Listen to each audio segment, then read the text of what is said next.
السلام عليكم ورحمة الله وبركاته. معكم حسن ممدوح من قناة زيرو، والنهاردة هنستعرض أهم النصائح لمبتدئين لعبة ريد ديد ريديمشن 2 الجزء الثالث. طبعا بعد الجزء الثاني والأول اللي احنا عملناه ممكن ترجع تشوف الجزء اللي فات من فوق لو انت لسه مشفتوش. وبلاش تطول أكتر من كده ويلا بينا.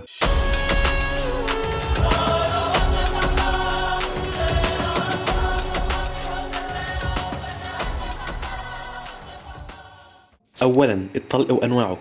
اولا الطلق ممكن تشتريه من محل اسلحه او اي محل عادي في اللعبه. بتخش المحل وبتفتح الكتاب وتروح على خيار الاميونيشن او الذخيره، وتشتري الذخيره اللي انت عاوزها حسب نوع سلاحك او نوع مسدسك او بندقيتك او اي حاجه.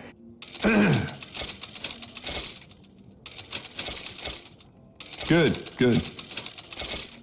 ولو انت عاوز تعرف اسم المسدس بتاعك او السلاح بتاعك اسمه ايه، فعادي جدا بتفتح الشنطه بتاعتك وتقف على السلاح بتاعك ويظهر لك كده اسمه في النص، كده بيظهر لك اسمه، الاثار بتاعته بتلاقيها تحتيها على طول، الدمج بتاعه وكل حاجه بتاعته تلاقيها تحتيها بس. وتشتري بقى النوع اللي انت عاوزه. وعندك بقى كذا نوع من الذخيره، في بقى الهاي فيلوسيتي، في بقى الريجولار العادي، وفي كذا نوع. بس يستحسن تشتري كل الانواع لو انت معاك فلوس طبعا، عشان مش يخلص منك نوع معين. فلو خلص منك نوع معين وانت في وسط مهمه مثلا ولا حاجه، تسد بالباقي او تغير بنوع ذخيره تاني. واخر حاجه بقى ممكن اتكلم فيها في الموضوع ده هو ازاي انت تغير نوع الطلق بتاعك او في المسدس.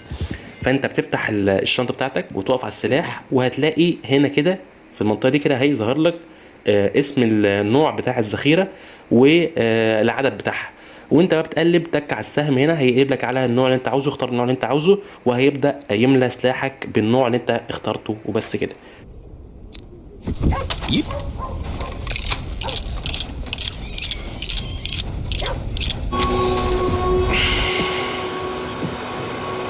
Please, Arthur. Will you help me? ثانيا الاختيارات في اللعبة. بص يا سيدي، خد القاعدة دي مني بقى. أي خيارين يقابلوك جوه مهمة أيا كانت المهمة دي إيه، خيار منهم فيه مساعدة لحد أو تنقذ حد أو أي حاجة زي كده، يعني ما تفكرش كتير، اختار اختيار ده على طول. ليه بقى؟ لأن الاختيارات دي بتنعكس على القصة والسيناريو اللي هتمشي بيه القصة. والسيناريو اللي هتمشي بيه القصه في حياتك انت اخترت الاختيارات دي هتكون احسن بكتير وصدقني. وكمان بيعللك كمان ايه، بيعللك الاونر اللي احنا اتكلمنا عليه في الفيديو الاولاني اللي هو الاونر، وده شيء مهم جدا في اللعبه. والاختيارات دي بتنعكس على سيناريو اللعبه، وصدقني هتخلي السيناريو بتاع اللعبه والقصه احسن واجمل بكتير وعن تجربه، وصدقني هتستمتع اكتر. All right, come on.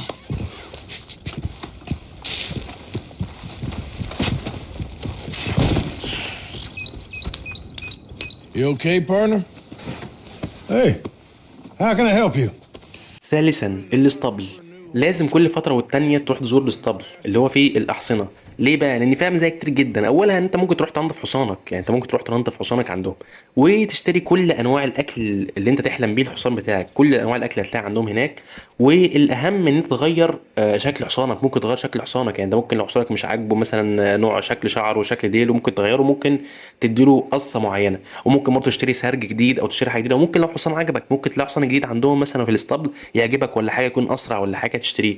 وايا كان الحصان انت جبته، يعني ممكن تكون حصان اشتريته او حصان روضته، ممكن تروح الاسطبل والاسطبل يخزنهولك عنده، او ممكن تغير له شكله وتظبطه كده وتشتري اكله وتشتريها. فده حاجه مهمه جدا. فحاول تعود نفسك كده كل شويه تروح تشوف الاسطبل وتخش تاخد لك بصه كده على الاحصنه اللي عندهم وبس كده. When's the last time you fed your nag?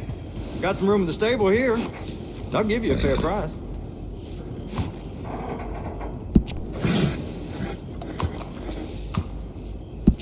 All right, let's make the swap.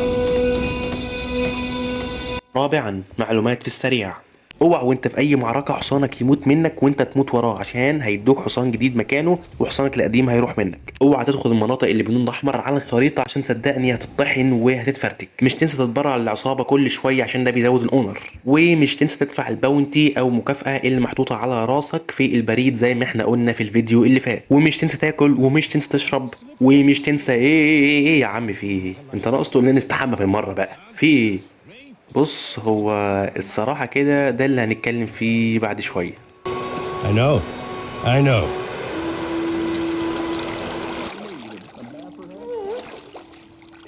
خامسا الحلاقه والحموم. بص، هو حاجه من الحاجات الروشه اللي في اللعبه دي ان انت ينفع تهتم بشكلك وتظبط نفسك وتهتم بنفسك شويه.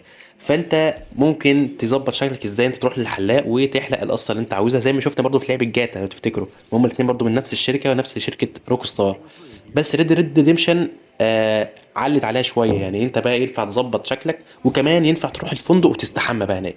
ينفع تستحمى بقى، تاخد لك ايه ليفه سخنه كده ولا حاجه مع وليه كده بتقعد تزيفك وبس كده وتهتم بنفسك شويه. ودي ميزه حلوه بس حبيت اقولها على السريع كده عشان لو حد حب يجربها، بس كده حاجه روشه مش اكتر.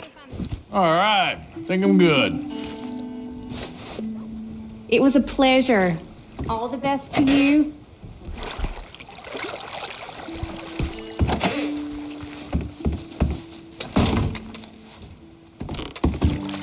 Well, this is clearly the spot for bluegill. سادسا صيد السمك. اصطياد السمك واحدة من الحاجات الجميلة برضو اللي موجودة في اللعبة دي، والصيد سهل جدا بس لو فهمت التكنيك والفكرة بتاعته. فانت مبدئيا كده يا سيدي هتفتح شنطتك الجميلة وتطلع الصنارة، وبعد كده تختار الطعم اللي عندك ايا كان الطعم ده ايه، وتسمي كده الله وترمي الصنارة في المية. وحاول وانت بترمي تخلي الرمية بتاعتك يعني جامدة شوية عشان تروح في مكان بعيد في المية، وتستنى لحد ما السمكة تبلع الطعم. وهنا بقى يبدأ الأكشن كله. السمكة هتبدأ تفلفص منك وتشد من ناحيتها في المية زي ما انت شايف كده، عمال تتحرك في المية. اوعى تعمل أي حاجة واستنى لما السمكة تهدى خالص وتبطل حركة في المية، وتبدأ انت بقى تضغط على زرار المسطرة وزرار الار عشان تسحب حبل السنارة ناحيتك. طبعا ده أول ما السمكة تهدى. أول بقى ما السمكة ترجع تاني تتحرك في المية وتشدك، وقف سحب. وقف سحب وشيلك من على الكيبورد خالص واسحبها ناحيتك بالماوس بس، بالماوس بس تسحبها ناحيتك بالماوس بس من غير مسطره ولا حرف ار. طيب السمكه وقفت حركه، اضغط بقى يا باشا على طول بالمسطره وحرف الار، وهكذا بقى. السمكه بقى تتحرك في الميه، تشيل ايدك مع الكيبورد وتسحبها ناحيتك بالماوس. إيه السمكه هديت بقى؟ لا خلاص بقى حط ايد على الكيبورد واسحب بالمسطره وحرف الار، وهكذا بقى زي ما انت شايف.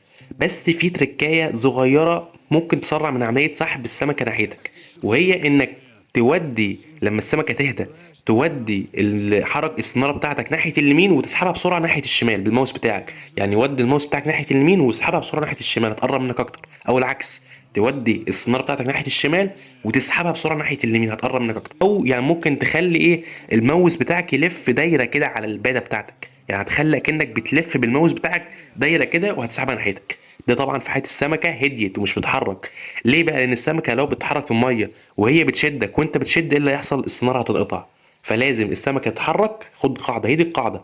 السمكه تتحرك، شيل ايدك مع الماوس مع الكيبورد، وشيل ايدك مع زرار المسطره والار، وتسحبها ناحيتك بالماوس بس. طب السمكه هديت، لا احط ايدي بقى على المسطره وحرف الار واسحبها ناحيتي والف بالماوس بتاعي دايره كده واسحبها ناحيتي اكتر، يعني او اودي السناره بتاعتي بالماوس ناحيه اليمين واسحبها بسرعه ناحيه الشمال فهتقرب مني اسرع.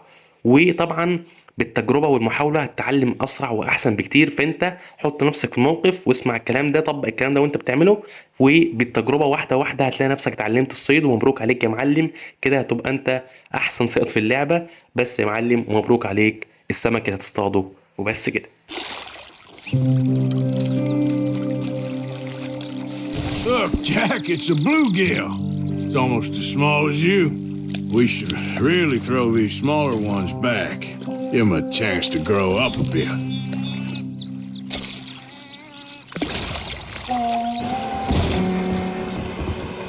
Well, looky here. Maybe this is our man. You a bounty hunter, mister? سابعا الباونتي والالعاب. زي ما احنا قلنا في الفيديوهات اللي فاتت ان في حاجات كتيره جدا موجوده في اللعبه دي التسليه. منها مثلا على سبيل المثال الباونتي اللي بتروح فيها لاسم الشرطه او للشرف اللي عندك في المدينه، وتاخد الملصقات بتاعت الناس الوانتد والمجرمين والمطلوبين للعداله وتروح تقبض عليهم. وهتلاقي فيها مهمات حلوه ومختلفه، وكمان هتلاقي فيه مهمات جميله جدا.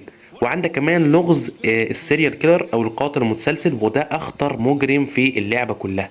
وده ليه لغز كده معين، ممكن ابقى اسيب لك لينك لينكات الفيديوهات تحت في الديسكريبشن تحت، بيتكلم عنه لو انت حبيت تعرف مكانه وتروح له، وهي حاجه لطيفه كده. وكمان بقى عندك الجزء التاني اللي احنا هنتكلم عليه وهي الالعاب. فعندك العاب كتيره جدا جوه اللعبه نفسها ممكن تلعبها مع العصابه او اي حد في البار او الصالون، زي مثلا اللعبه اللي هي التحكم بالسكينه اللي احنا شفناها، اللي انت ممكن تكون شفتها قبل كده او اي حد لعبها قبل كده. ان انت تحط مع حد تحداه بالسكينه ازاي تتحكم فيها ونشوف مين اللي يكسب فيها.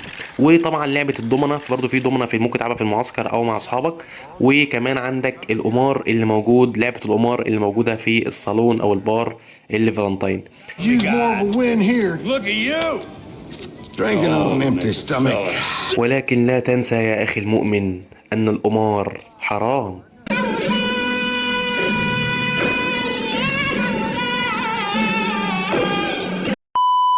وبس كده، دي كانت نصيحتنا النهارده. اتمنى تكونوا استمتعتوا معانا في الفيديو ده. لو عجبك الفيديو يا ريت تنزل تضغط على زرار اللايك وتشترك معانا هنا في القناه، لان ده بيدعم جدا. وما تنساش لو عندك اي سؤال اكتبه في الكومنتس تحت وان شاء الله ارد عليك على طول. وبس كده، اشوفكم فيديو جديد باذن الله، والى اللقاء. Hold on! I'm slipping! Shit!